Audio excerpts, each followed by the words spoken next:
Hello and welcome. This is Rooflemonger, and my friends, today we are talking about the sad state of Shao Kahn in Mortal Kombat 11 Ultimate. So Shao Kahn has basically been the worst character in the game overall since its launch. Now, at its launch, we had other contenders. Kotal Kahn. If you were not aware, at the launch of this game, Kotal Kahn was wretched, absolutely horrible. And we did quite a few videos fighting for Kotal Kahn too at the time. Nowadays, Kotal is living the good life. He's what he needs to be. Heck, after Aftermath came out, Robocop was probably the most directly comparable bad character to Shao Kahn. And even he very recently got a little bit of love in the fact that he now has a variation available to him that wasn't available immediately when Ultimate came out. And to me, I think that's a very good variation to work with. In fact, I made a video about it. But Shao, well, Shao's still Shao. So before we go into the whole video on why Shao's so rotten, why he's so bad, just a few things to mention here. You may have noticed that it's not just me complaining about Shao Kahn, right? There's quite a few people complaining about Shao Kahn. And why do we care so much? It's not just for the character in this game itself.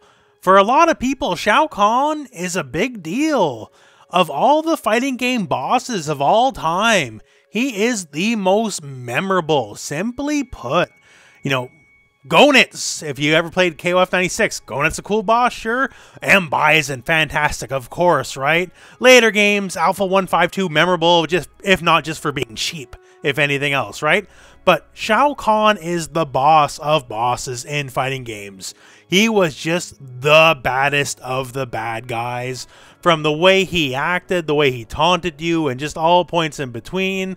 He was awesome. And so when he's finally playable in this game, as a real character, and I don't consider things like the GameCube version of Deception really playing Shao Kahn, but he was the main event. You know, he was the pre-order bonus. You got the game early, so you had the privilege of playing Shao Kahn.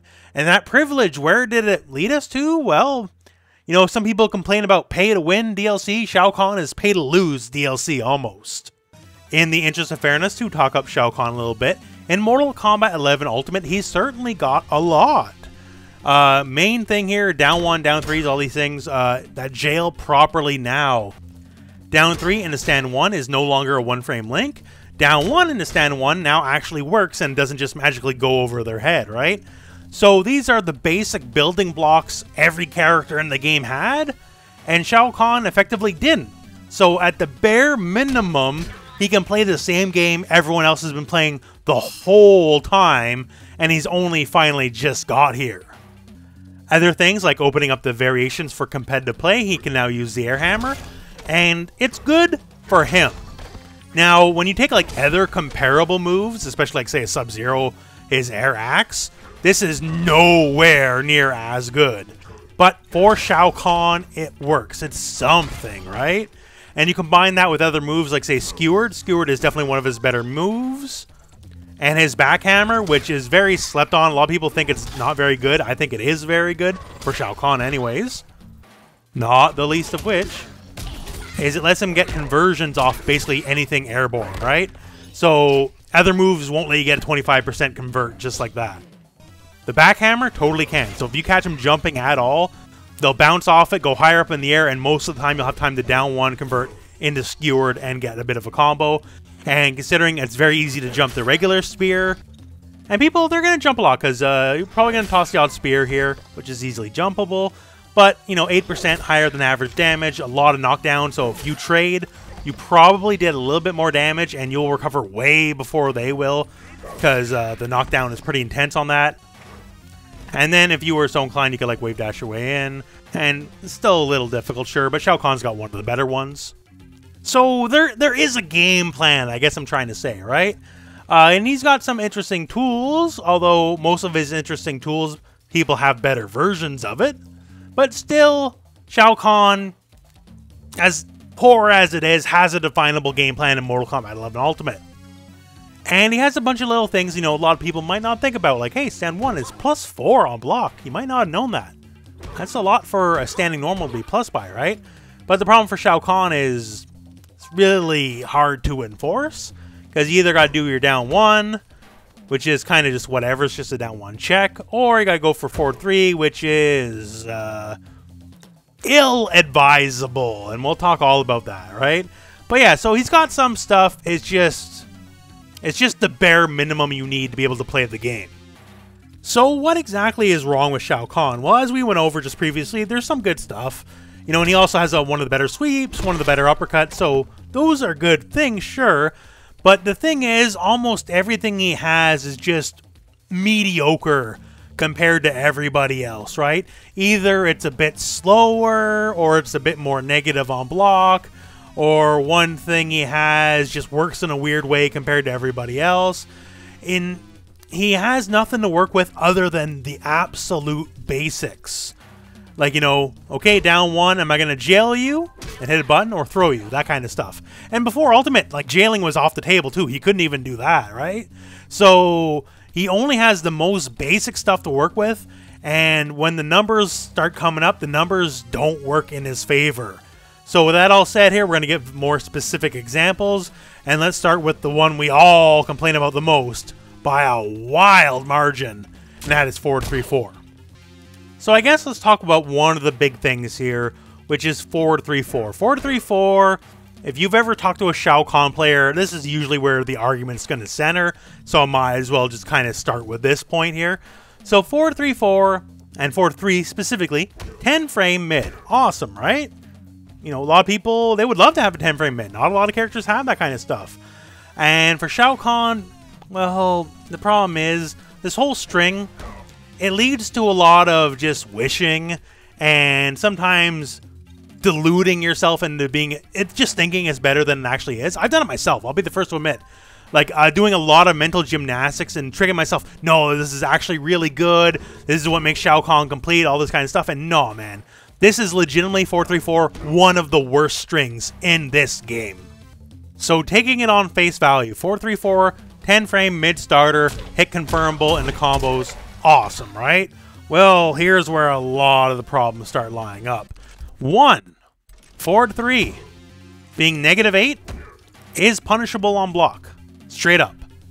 So there's that. So if you want to do it by itself, and you can say, well, you could stagger it and all that kind of stuff, and not really. If you put any amount of Shao Kahn, or any amount of time in Shao Kahn, the stagger is super fake. As you can basically see the animation of when he stops or if he's going to keep going. It's very visually accessible if he's going to do one or the other. And forward 3-4, the follow-up, is -12 on block, which is super punishable. And between forward 3, which is punishable, and forward 3-4, which is also punishable, there's also a flawless blockable gap. Now, you do have the grab ender, right? So if you block this, haha, I can go for a grab, or maybe not go for a grab. That's kind of the guessing game, right? Is he gonna go for the grab or not? Well, if you get it, then it's 13%, which is respectable enough, sure. But the problem is manifold here. 1, if you flawless block this gap, he can do no follow-ups, no special cancels, no grab. If you flawless block the gap, that's it. It's a guaranteed punish no matter what. You don't have to flawless block up 2, up 3, any of that stuff. You don't have to be fancy. Just flawless block, and you get the punish. End of story.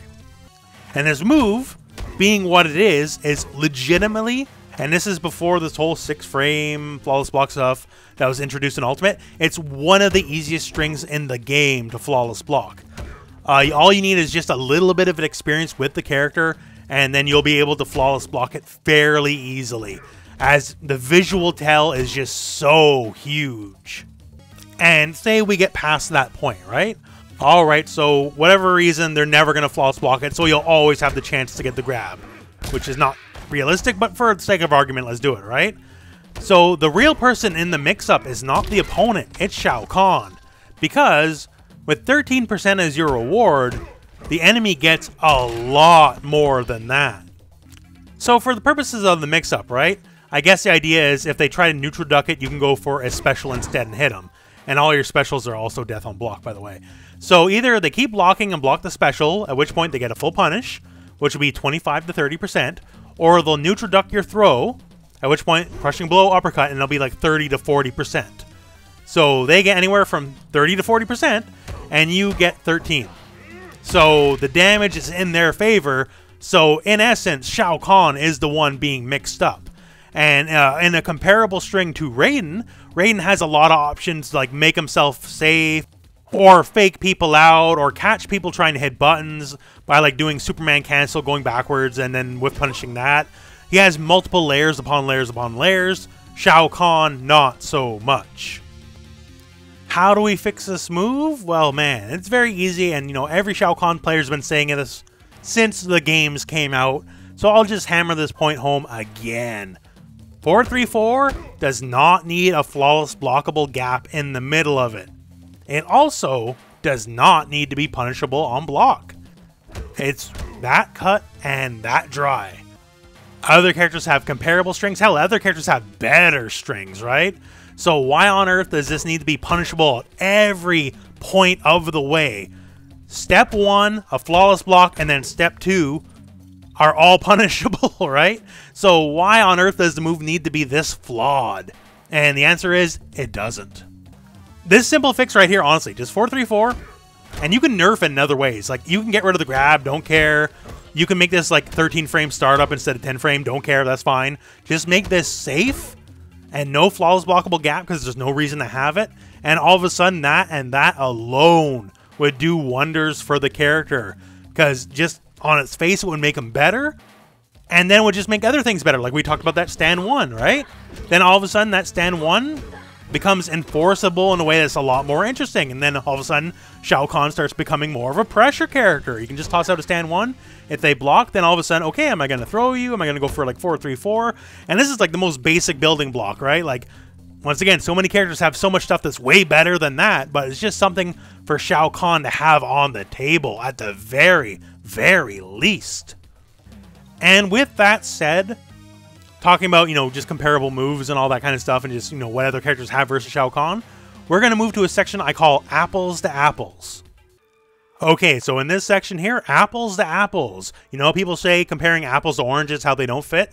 So what I'm going to do is take directly comparable moves other people have compared to Shao Kahn and show why their stuff, which still might not even be that great, is still directly better than what Shao Kahn has. And you know what, to start with, let's go to another maligned character, Scarlet. No one's ever going to accuse Scarlet being super top tier, right? Yet, in this apples to apples comparison, she definitely wins out. So Shao Kahn has a string 4-4. And first hit's a high, second hit is a mid. And the big deal here is if you block it, he's +6, right? So it's nominally his turn, which is great, fantastic, right? The thing is here, stand 4 is a little slow, right? 13 frame startups, kind of on the slower end of things. And also, there is totally a fairly large flawless blockable gap in here, right? So if they were so inclined, flawless block up to all that kind of stuff. Hey, there you go, big punish. Now for Scarlet. So she has this string, 4-4. So her stand 4 is 10 frames, so comes out faster. And she is also +6 on block. So directly comparable to Shao Kahn. However, 1, there's no flawless blockable gap. And 2, hers, unlike Shao Kahn's, is special cancelable. So if you block it, it's still her turn. And if you block the first hit, you're screwed. You have to accept it. End of story. And then she's just, you know, plus in your face. And if she gets a hit, then she also gets combo conversions, whereas Shao Kahn gets exactly nothing. So apples to apples. They're both 4-4s. They're both +6 on block, except Shao Kahn's has a giant flawless blockable gap and gets no conversions, whereas Scarlet has no flawless blockable gap at all, and she gets a combo conversion. Once again here, apples to apples. Forward 4, Shao Kahn, the big boot. 28 frames, +6 on block, right? Fantastic. Now, Sub-Zero. 25 frames, +4 on block. So, yeah, the number's a little bit less, sure. But he's Sub-Zero, he's got a 6-frame jab, back 3, 4-2, all these kind of options, right? So, when you're scared to press against him, up close, he's definitely a lot scarier than Shao Kahn, because between back 3, forward 2, down 1, and a throw, these are way better options than Shao Kahn gets. But also, say we are just a jump back. That's it. 4-4. Shao Kahn barely whiffs. Now, same deal here. Sub-Zero, jump back. 4-4. Oh, he connects. And Sub-Zero's got one of the widest hitboxes in the game, by the way. So for Shao Kahn to whiff against the Sub-Zero is extra dire. So there's a small difference in the frame data, sure, but considering his move here is faster, gives him the plus frames, which is all he really needs. If Sub-Zero is +6, it wouldn't matter. It would be the same mix-up anyways, right? And the fact that his just goes a little bit further, Sub-Zero's is just straight better. So let's go back to our 4-3-4 comparison. So 4-3-4, it's hit confirmable, fantastic, and if it gets blocked, you better hope you don't die, right? Now let's take someone like a Cassie Cage. So she has forward 4-1 here, this guy right here. And so this is a 9-frame mid, so it's faster than Shao Kahn's. Has a little bit more range, although just a pixel's worth, really. And what is it? Oh, it's just -5 on block. Whatever. So it's completely safe on block, right? Also hit confirmable, and if it gets blocked, whatever. And she's hardly... I'm just using her as a case example. There are plenty other characters with mid starters that are just as good or better. Like, you know, we got Jackie, we got Jax. There's just a bunch of characters. So Cassie's just our point in case. Completely safe mid starter. That's all there is to it, right? None of this weird guessing game garbage and all these weird, awful, negative frames. Shao Kahn is kind of alone and unique in that regard. Now, I don't want to belabor these points too much. I hope this is just to give you an idea. Once again, apples to apples, taking directly comparable moves 1-to-1, right? I'm not trying to compare different character strengths or anything. Just here are the moves that fulfill the exact same purpose, and Shao Kahn loses out, and there's still more examples yet. And yeah, once again, Shao Kahn has some moves that are better. Once again, his stand 1 might be his best move overall, right? A lot of characters would kill for that Shao Kahn stand 1, but that's about all he's got compared to a lot of other characters, right? For a lot of characters, even if they had that stand 1, like say a Jackie or something, right? It wouldn't even be their best move. They wouldn't even consider it, so whatever. So Shao Kahn, when you take a lot of his normals and compare them to people who have directly comparable normals, he still loses out. And hey, let's talk about the Shao Kahn taunts, because we always talk about those taunts. They take forever. Shao Kahn famous for his taunts in every game, but this one, where effectively they are a liability, as they take forever. Like this specific taunt here, almost 200 frames, so like 3 actual seconds to pull off, right? And at any point before he finishes, you can tap him and you can finish him off, right? And you can come up with all sorts of like combos and all that kind of stuff. Oh, I'm going to knock him as far away as possible. Be full screen, go for it, and still get punished. And in fact, it's legitimately only worse in Mortal Kombat 11 Ultimate, as the fact people get up faster in this game now from getting knocked down as compared to older revisions of the game.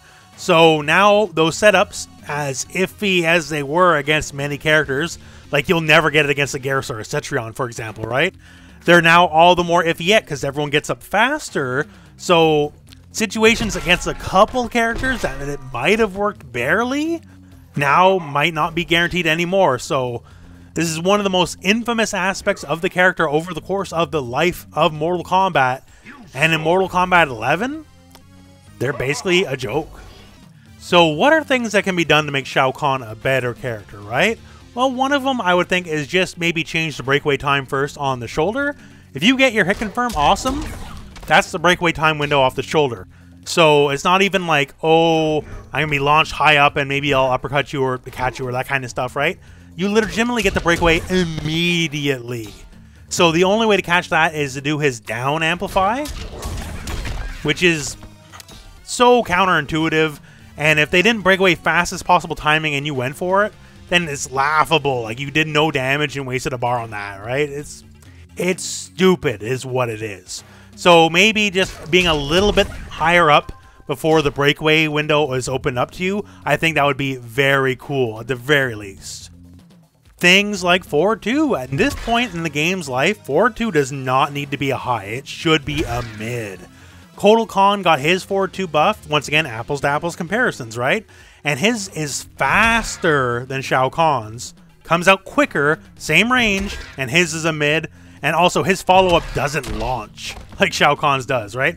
Which already hurts your combo scaling because the shoulder launches, so that's 2 scales of, well, what we would call juggle scaling, so it just hurts your overall combo damage even more. So at this point of the game's life, once again here, 4-2 should just be a mid, end of story. And then you can either go for the thing raw here, which still has the weakness of juggling, which is whatever, I guess, or the follow-up, which is a little bit plus on block, but has a flawless blockable window, and just, I don't know, it's something at least. To belabor the point again, 4-3-4 should be no gap, safe on block, end of story. Like, the grab at the end is whatever. Like, once again, as we've gone over, the mix-up is in the defender's favor, not yours. The 4-3 itself, you can make that slower. You can make that 13 frames. That's fine by me. It just needs to work. It needs to be a reliable tool. And when it comes to being a reliable tool, this is one of the most unreliable strings in the history of this game, right? So just make it a baseline tool like so many other characters have. Once again, just 4-3-4, if you made it safe and reliable, you would hear 90% of the complaints about Shao Kahn dry up. He still would not be a good character, even with that in mind. Just to get super real about this, right? He'd still be one of the lesser characters of the game, but at least at that point, he'd be a complete lesser character.